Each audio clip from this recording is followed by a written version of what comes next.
デバイスの修理が必要ですか？無料診断を提供しています。ご自宅まで集荷、配達いたします。電話や移動は不要です。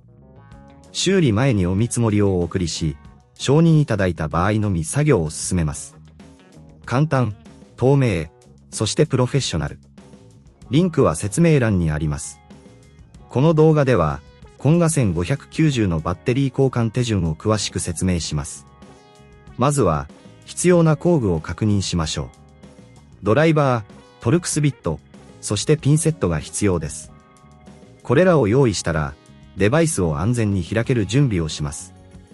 最初に、デバイスの側面にあるネジを外します。これにはトルクスドライバーを使用します。ネジを外したら、デバイスのカバーを慎重に取り外します。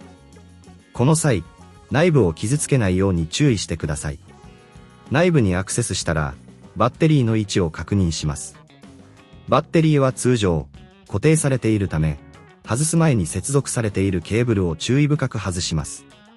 ここで、バッテリー周辺が清潔であることを確認してください。ホコリや汚れがないかチェックし、必要に応じて清掃します。バッテリーを外した後、新しいバッテリーを取り付けます。新しいバッテリーの接続端子を正しく接続し、しっかりと固定します。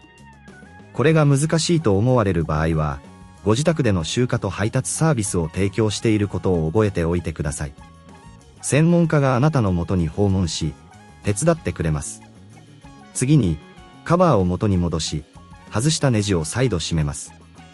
すべてがしっかりと固定されていることを確認したら、デバイスの電源を入れて新しいバッテリーが正常に動作するかを確認します。これで、バッテリー交換は完了です。もし何か問題が発生した場合は、修理前の見積もり提供を受けることができます。電話不要、移動不要で、手軽にサービスを利用できます。デバイスの修理が必要ですか？無料診断を提供しています。ご自宅まで集荷、配達いたします。電話や移動は不要です。修理前にお見積もりをお送りし、承認いただいた場合のみ作業を進めます。簡単、透明、そしてプロフェッショナル。リンクは説明欄にあります。